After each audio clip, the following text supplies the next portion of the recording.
देखें, लोगों को जमीन का दाखिल खारिज कराने में जो ना बहुत बड़ा समस्या होता है। देखें, जमीन का रजिस्ट्री वो करा लेते हैं, ठीक है, उतना समस्या नहीं होता उसमें, लेकिन इस रजिस्ट्री के बाद का जो एक प्रक्रिया होता है वो होता है दाखिल खारिज का, ठीक है। अब ये दाखिल खारिज कराने में लोगों को इतनी समस्या होती है कि लोग परेशान हो जाते हैं। कई बार जो है किसी कारण बस रिजेक्ट हो जाते हैं दाखिल खारिज। अब है कि आखिर वो दाखिल खारिज रिजेक्ट होने का क्या कारण है, क्यों होता है रिजेक्ट, आप क्या करेंगे जो आपका दाखिल खारिज रिजेक्ट नहीं होगा, और रिजेक्ट करने के बाद रिजेक्ट का जो है यानी क्यों रिजेक्ट किया गया उसका रीजन भी लिखना होता है। इसलिए कि राजस्व के जो भी अधिकारी हैं, अधिकारी का काम होता है, या जो उनके निरीक्षक हैं, जो कर्मचारी हैं, जो पटवारी हैं, वो सारे उसको वेरीफाई करते हैं। वेरीफाई करने के बाद अगर ऐसा कंडीशन लगता है कि अब इसको रिजेक्ट करना है तो रिजेक्ट किया जाता है। लेकिन आप कभी ऐसा सुने होंगे कि रिजेक्ट एक बार किया गया और कुछ दिन के बाद, कुछ समय के बाद आपने फिर दोबारा जो है उसी को दाखिल खारिज के लिए अप्लाई किया तो आपका दाखिल खारिज कर दिया गया, ठीक है। अब जैसे किए आप, जैसे करवाए होंगे, जो प्रक्रिया जो है आप अपनाए होंगे, लेकिन ऐसा होता है। अब ये सबसे बड़ी समस्या है। लेकिन दाखिल खारिज जब रिजेक्ट हो जाता है तो करना क्या चाहिए? सबसे पहले आप जो राजस्व कर्मचारी और एवं अंचल निरीक्षक के जांच में जो है ये किया गया कि भूमि का जमाबंदी विक्रेता के नाम दर्ज नहीं है। मतलब ये हुआ कि ये जमीन जिससे आप खरीदे, जो जमीन आपको ये रजिस्ट्री किया है ना, उसके नाम ये जमीन दर्ज नहीं है।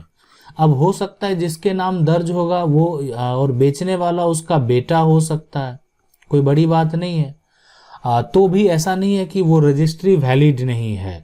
बेचने वाला जो है उसकी पत्नी हो सकती है, या बेचने वाला जो है उसका पोता हो सकता है। तो जो भी विक्रेता है उसको तो राइट था, तब तो उसका सेल डीड तैयार हुआ। लेकिन यहाँ पर जो है जमाबंदी यानी जमाबंदी जमीन का जो पहले का दाखिल खारिज प्रक्रिया है, दाखिल खारिज जो पहले हुआ है, सरकार को इस लैंड का जो टैक्स जा रहा था उसमें उस व्यक्ति का नाम दर्ज नहीं था जो विक्रेता है। तो इसको क्या किया गया? अस्वीकृत कर दिया गया। अब आपको क्या करना है कि इस म्यूटेशन का एक नकल प्राप्त कर लेना है, ठीक है। नकल के लिए आप क्या करेंगे? नकल के लिए आपको जो है यहाँ पर अप्लाई करना होगा। आप अंचल में जाएंगे, ठीक है, उसके लिए एक फॉर्म आता है, फॉर्म भर के देंगे, आप अप्लाई करेंगे। आपको वो सेम डे में जो है ये जो एक तरह से ऑनलाइन प्लेटफॉर्म पे डाला गया है उसका एक वेरीफाइड कॉपी आपको प्राप्त करना चाहिए। इसीलिए कि ऑनलाइन जो डॉक्यूमेंट है हो सकता है कि उस पर अगर उसको आप लेकर जाएंगे तो उसका मान्यता नहीं होगा। तो आप उसी का एक वेरीफाइड कॉपी जो है वो फॉर्म भर के देंगे तो आपको वहां से प्राप्त होगा, ठीक है। फॉर्म भरने के समय हो सकता है जो भी आपका जो वहां पर डाक टिकट लगता होगा, हर राज्य में जो है अपना अलग अलग नियम है, लेकिन प्रोसेस वही है, प्रोसेस में अंतर नहीं है।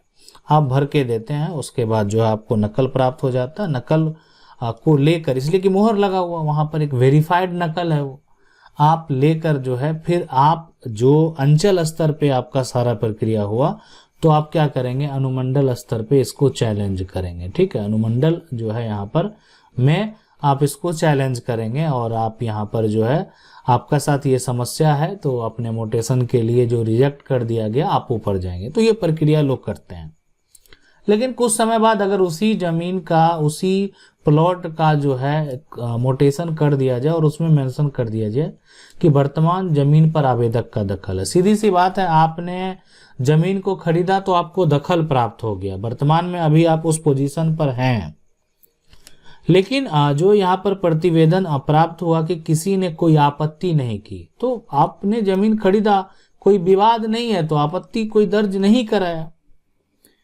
लेकिन क्षेत्रीय कर्मचारी और जो है यहाँ पर आवेदित भूमि का नामांतरण आवेदन के नाम करने हेतु अनुशंसा किया है, तो यहाँ पर जो है इसका अनुशंसा किया गया है कि इसका मोटेशन कर दिया जाए और एक नया जो है जमाबंदी बना दिया जाए, इसलिए कि यहाँ पर कोई भी किसी प्रकार का कोई भी ऑब्जेक्शन, यानी विक्रेता के नाम जमाबंदी नहीं भी है तो किसी प्रकार का कोई ऑब्जेक्शन जो है वो क्रिएट नहीं हुआ और इस तरह का जो है मोटेशन को फिर कर दिया गया। तो आप समझ सकते हैं कि लेकिन जो एक बार जो रिजेक्ट किया गया, एक टाइम पीरियड दिया जाता है, जो अंचल के अधिकारी होते हैं तो उनको समय समय पे जो है एक लिमिटेड टाइम दे दिया जाता है कि आपके पास जितना पेंडिंग है आप जल्द से जल्द जो करना कर सकते हैं, ठीक है।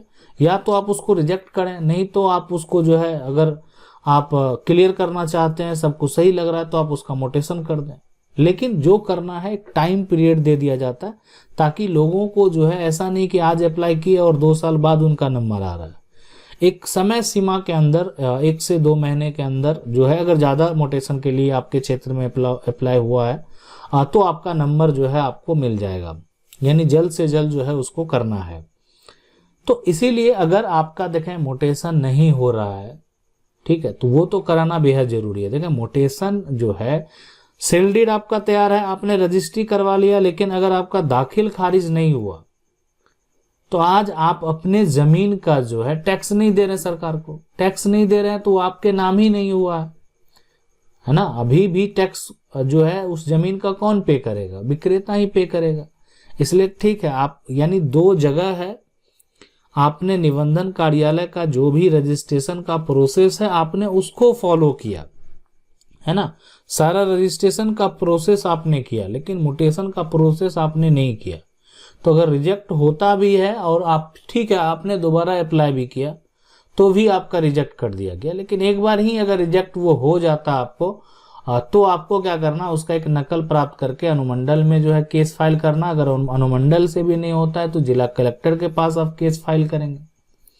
इसलिए कि आपने जमीन खरीदा तो आप जितने भी उसके प्रोसेस हैं उसको फॉलो करेंगे। अब यहां से भी नहीं होता किसी कारण बस, ठीक है, अगर मान लेते हैं कि यहाँ आपने अनुमंडल में या जिला कलेक्टर के पास भी गए, आपके जमीन का मोटेशन अगर नहीं होता है तो आप तब क्या करेंगे? तब एक ही विकल्प बचता है कि आपको सिविल कोर्ट जाना चाहिए, है ना। आप सिविल कोर्ट जाएंगे, सिविल सूट जो है वो फाइल करेंगे। क्यों? इसलिए कि जमीन तो आपने खरीदा, आपका दावा तो हो गया अब जमीन पे, ठीक है, आप वर्तमान में इस जमीन को कब्जे में भी रखे हुए हैं, आप इसका उपयोग भी कर रहे हैं, लेकिन किसी कारणवश जो है आपका मोटेशन को रिजेक्ट कर दिया जा रहा है।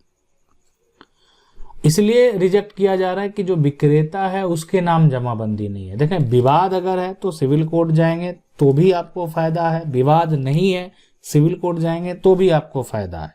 इसलिए कि आपने सेल डीड जो है खरीदा है, जमीन को खरीदा है, तो आपका पूरा राइट बनता है कि आपका मोटेशन हो। लेकिन अगर मोटेशन नहीं होता है तो अगर सबसे जो बड़ा समस्या उत्पन्न हो सकता है कि आने वाले समय में, हो सकता है अभी समस्या नहीं हो, लेकिन जो नेक्स्ट जनरेशन है अब वो इसको दोबारा किसी को जो है बेच दे। इसलिए कि अभी भी वर्तमान में अगर देखा जाए तो उस व्यक्ति के नाम से जमीन दर्ज है जो विक्रेता है, लेकिन अगर आप मोटेशन कायम करवा लेंगे तो उसका जो भी प्रॉपर्टी है उसमें से ये प्लॉट को माइनस कर दिया जाएगा, हटा दिया जाएगा। तो इसीलिए फिर आगे वो इसको कभी भी बेच नहीं सकता। तो प्रक्रिया आपको ये करना पड़ेगा। अगर आप जो है जमीन का मोटेशन आपका नहीं हुआ है, लंबे समय से आपका जमीन का मोटेशन नहीं हुआ है, अब किसी का मोटेशन अगर 50 साल से नहीं हुआ, ये भी तो हो सकता है, आज 50 साल पहले आपने जो है जमीन खरीदा, ठीक है, तो एक आवेदन आप पहले देंगे। सबसे पहली बात है कि आप एक आवेदन देंगे, है ना। हो सकता है कि 50 साल से आपका मोटेशन नहीं हुआ, आवेदन करेंगे तो सारा जो एक तरह से वेरीफाई करने के बाद उसका मोटेशन कर दिया जाए, कोई बड़ी बात नहीं है। लेकिन अगर रिजेक्ट करता है तो फिर आप आगे जाएंगे। तो इसीलिए अगर जिनका भी 50 साल पुराना मोटेशन नहीं हुआ, 20 साल पुराना मोटेशन नहीं हुआ, तो उनको भी अप्लाई करना चाहिए। और जैसे ही अगर मान लेते हैं हो जाता है तो अच्छी बात है, नहीं होता है तो आप उसका एक नकल प्राप्त करेंगे, और नकल प्राप्त करने के लिए फिर आपको वहीं जाना होगा।